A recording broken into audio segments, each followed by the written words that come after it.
जय हिंद दोस्तों, मैं अभिषेक कुमार बंटी आपके अपने YouTube चैनल पर स्वागत कर रहा हूं। आज हम लोग इस चुनावी रण में जो 2024 का लोकसभा का चुनाव हो रहा है दोस्तों, ले चलते हैं आपको गाजीपुर की 76वीं लोकसभा सीट पर। ये वही लोकसभा सीट है जहां पर कभी अंसारी बंधुओं का दबदबा हुआ करता था, आज भी है, तो कभी बीजेपी के मनोज सिन्हा जी का दबदबा हुआ करता था। कुछ डाटा मैंने दोस्तों आपके पास ऐसा लाया हुआ है कि कुछ वोटों का जो ध्रुवीकरण होता है, अगर इस प्रकार से होता है तो ये जो सीट है अंसारी बंधुओं को गंवानी पड़ेगी। अंसारी बंधुओं के बारे में बात करते दोस्तों, तो ये अफजाल अंसारी जी का पहला चुनाव है जो अपने छोटे भाई रॉबिनहुड कहे जाने वाले और माफिया भी कहे जाने वाले मुख्तार अंसारी के बिना ये चुनाव इस बार का लड़ रहे हैं। कारण ये है कि कुछ ही दिन पहले जो है अभी मुख्तार अंसारी जी की मृत्यु हो चुकी है। तो कुछ डाटा दोस्तों मैं आपके पास रखना चाहता हूं, जिसके माध्यम से आज आप खुद अनुमान लगा लेंगे कि क्या ये जो सीट है फिर एक बार अफजाल अंसारी जी जीत करके समाजवादी पार्टी को दे पाएंगे या फिर पुनः ये जो सीट एनडीए के खाते में चली जाएगी। तो देखिए दोस्तों, सबसे पहले हम लोग बात करते हैं कि जो पिछला लोकसभा का चुनाव हुआ था 2019 का लोकसभा चुनाव, वो बहुजन समाज पार्टी और समाजवादी पार्टी ने दोनों ने मिल करके गठबंधन से चुनाव लड़ा था। और उस गठबंधन में जो लोकसभा की जो सीट है गाजीपुर की, वो बहुजन समाज पार्टी के खाते में गई थी। और यहाँ से कैंडिडेट जो है उतारे गए थे मुख्तार अंसारी जी के बड़े भाई अफजाल अंसारी जी।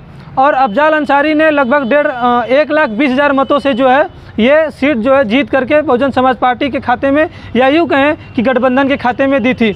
लेकिन वहीं जब हम पिछला लोकसभा के चुनाव में बात करते हैं, 2019 के भी पिछले लोकसभा के चुनाव में 2024 का जो लोकसभा का चुनाव है, तो वहाँ पर ये जो सीट जो है एनडीए के खाते में मनोज सिन्हा जी ने डाला हुआ था। मनोज सिन्हा जी के बारे में दोस्तों बात कर लिया जाए तो ये वही मनोज सिन्हा जी हैं जिन पर विकास कार्यों के लिए पूरे गाजीपुर में जाना जाता था। लेकिन 2019 के लोकसभा के चुनाव में कुछ ऐसे जातिगत समीकरण हुए, गठबंधन इस प्रकार का हुआ कि ये जो सीट जो है विकास कार्य करने के बाद भी मनोज सिन्हा हार गए थे। ऐसा मेरा नहीं कहना है दोस्तों सिर्फ, या ऐसा वहाँ के लोगों का ही कहना है।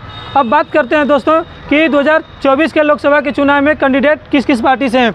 आप सभी लोग जानते हैं कि 2024 का जो लोकसभा का चुनाव है, समाजवादी पार्टी, बहुजन समाज पार्टी, चाहे भाजपा हो, तीनों ने अपना प्रत्याशी उतार दिया है। कुछ ही दिनों में नामांकन हो जाएगा और कुछ ही दिनों में चुनाव भी संपन्न करा लिया जाएगा। और रही बात रिजल्ट की, तो 4 जून को यह फैसला हो जाएगा कि ये जो सीट है किसका दबदबा बना रहता है, दबदबा कायम रहता है कि दबदबा जो है बदल जाता है, जो पुराना दबदबा है, या यूँ कहें कि जो एनडीए का दबदबा था वो कायम फिर से हो जाएगा, या फिर अफजाल अंसारी जो है अपने भाई के बिना जो पहला चुनाव लड़ रहे हैं अफजाल अंसारी जी, ये अपना दबदबा कायम रख पाएंगे कि नहीं रख पाएंगे। अफजाल अंसारी जी के बारे में बात कर ले दोस्तों, तो 2019 के लोकसभा के चुनाव में बहुजन समाज पार्टी के सीट से सिंबल से जीतकर संसद में गए थे। लेकिन इस बार जो है समाजवादी पार्टी का उन्होंने भी दामन थाम लिया है।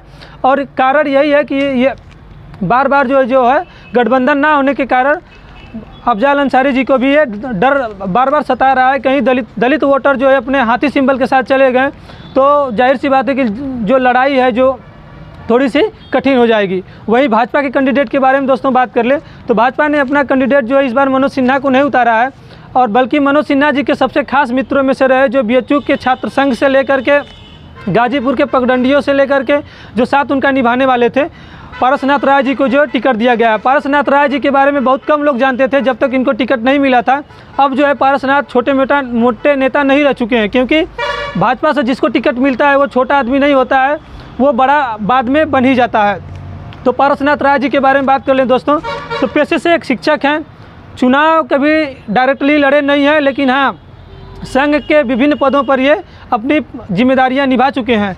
और रही बात अन्य चीज़ों की, तो इनके बारे में बताया जाता है कि इनका महाविद्यालय चलता है, विद्यालय चलता है, नर्सरी से लेकर के बोर्ड के जो एग्ज़ाम्स होते हैं इनके विद्यालय में भी कंडक्ट करवाए जाते हैं, क्योंकि इनका जो है अटैच्ड विद्यालय है यूपी बोर्ड की तरफ से। और वहीं बात कर लें पारसनाथ राय जी के बारे में, तो पारसनाथ राय जी जब भी आप लोग देखे होंगे मनोज सिन्हा जी का कार्यक्रम लगाया जाता था, या मनोज सिन्हा जी का जब भी कार्यक्रम हुआ है पूरे पूर्वांचल समेत पूरे गाजीपुर में, तो यहाँ पर जो है मंच संचालकी का जो कार्य करते थे, अक्सर जो है मनोज सिन्हा के मंच संचालकी पे पारसनाथ राय जी दिखते थे, क्योंकि पुराना अनुभव रहा है, शिक्षक रहे हैं, क्या बोलना है, कब बोलना है, कैसे बोलना है, एक शिक्षक को बहुत ही बखूबी से पता होता है। शिक्षक की बात करें दोस्तों, तो शिक्षक एक कभी साधारण नहीं होता। शायद मुख्तार अंसारी जी को, बड़े भाई अफजाल अंसारी जी को ये समझना चाहिए, क्योंकि जितने अच्छा राजनीतिक एक शिक्षक होता है उससे बड़ा कोई राजनीतिक एक गांव में नहीं होता है, क्योंकि एक मास्टर ही होता है जो पढ़ाने के बाद जो स्कूल की राजनीति, स्कूल से हटने के बाद जो गांव के एक एक वोटरों के बारे में जानता है कि कौन सा वोटर किसके पक्ष में जा रहा है, कौन सा वोटर इस बार किस सिंबल पर जा रहा है। कारण यही है दोस्तों कि मास्टर को कभी हल्के में नहीं लेना चाहिए। और उसके बाद जो है बहुजन समाज पार्टी के दोस्तों, पार्टी जो जिसने कैंडिडेट उतारा है उसके बारे में बात कर लें तो बहुजन समाज पार्टी बहुत ही अच्छा, या यूँ कहें कि यहाँ पर इस बार लड़ाई में नहीं दिख रही है बहुजन समाज पार्टी, क्योंकि जो कैंडिडेट हैं यहाँ पर बहुत उनका भी राजनीति से मतलब नहीं रहा है। लेकिन 1991-92 के जो BHU का छात्र संघ चुनाव होता था वहाँ से ये एक बार मंत्री महामंत्री रह चुके हैं। वर्तमान में बहुजन समाज पार्टी के जो कैंडिडेट हैं वो पेशे से एक वकील हैं। तो इस बार जो है लड़ाई में बहुजन समाज पार्टी यहाँ पर कमी दिख रही है। अगर प्रत्यक्ष रूप से देखा जाए लड़ाई की बात करें दोस्तों, तो ये जो लड़ाई है समाजवादी पार्टी और भाजपा के पारसनाथ राय जी में है। अब मैं आप लोगों के सामने एक छोटा सा डाटा रखना चाहता हूं जिससे आप खुद अनुमान लगा लेंगे कि इस बार का जो चुनाव जो है किसके पक्ष में जा रहा है। तो सबसे पहले पाँचों लोकसभा जो यहाँ पर पाँचों विधानसभा सीटें हैं, यहाँ पर मैं बता दूं कि 2022 का विधानसभा का चुनाव हुआ था, इस सभी पाँचों सीटों पर जो दबदबा रहा था तो समाजवादी पार्टी का रहा था। पूरे गाजीपुर में जो है क्लीन स्वीप की हुई थी पाँचों सीट पर, सैदपुर हो या फिर गाजीपुर सदर हो, जखनिया हो या फिर जमनिया हो, हर सीट पर जो है यहाँ से समाजवादी पार्टी ने जीता था। अब 2019 के चुनाव में बात करते हैं। 2019 का जो दोस्तों चुनाव है, ये चुनाव समाजवादी पार्टी और बहुजन समाज पार्टी के गठबंधन से हुआ था। मैंने आपको वीडियो में पहले ही बता दिया है। अगर वोटों की संख्या देखा जाए तो अफजाल अंसारी जी इसमें जो है 5,66,82 वोटों के साथ विजयी हुए थे। टोटल मतों की संख्या पाए थे। मनोज सिन्हा जी जो है 4,46,000 वोट पाए थे और वोटों का जो अंतर था 1,19,000 के आसपास था। ये 2019 का आंकड़ा है जब समाजवादी पार्टी और बहुजन समाज पार्टी का जो है गठबंधन था। अब 2014 के लोकसभा के बारे में बात करें दोस्तों, तो जो 2014 का लोकसभा था, जो वर्तमान परिस्थिति है वही 2014 के भी लोकसभा का चुनाव हुआ था।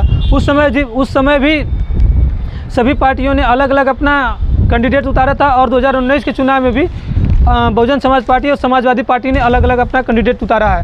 तो उस समय जो है 2014 में मनोज सिन्हा जी बीजेपी की तरफ से कैंडिडेट उतारे गए थे। और वहीं समाजवादी पार्टी की तरफ से बात किया जाए दोस्तों, तो समाजवादी पार्टी के शिवकन्या कुशवाहा जी थी और बहुजन समाज पार्टी के कैंडिडेट जो थे कैलाश नाथ सिंह यादव जी थे। और 34,000 वोटों के साथ जो है ये जो सीट जो है मनोज सिन्हा जी जीत कर बीजेपी के खाते में डाले हुए थे। तो ये जो उस समय 2014 में वोटों का जो अंतर था मात्र 32,000 का वोटों का अंतर था, 32,492 वोटों का अंतर था। तो इतना कम वोटों से जो है सीट जीती हुई है 2014 के लोकसभा के चुनाव में, जबकि गठबंधन नहीं था। और 1,19,000 के सीटों से जो अफजाल अंसारी ये जो सीट जो है गठबंधन से जीत लिए हैं। तो अगर वोटों का ध्रुवीकरण होता है दोस्तों, अगर बहुजन समाज पार्टी का जो दलित वोटर है, कैडर वोटर, जो कोर वोटर उसका कहा जाता है, वो अपने फिर सिंबल के साथ चला जाता है, हाथी सिंबल के साथ चला जाता है, तो ये जो सीट है, इस बार की जो सीट फिर से गंवानी पड़ सकती है अंसारी बंधुओं को।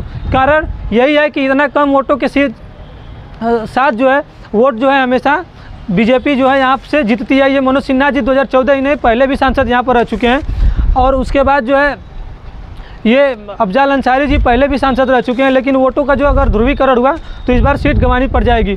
यही कारण है कि बार बार जो है अब अफजाल अंसारी जी को भी ये डर सता रहा है कहीं ये मेरी सीट चली न जाए।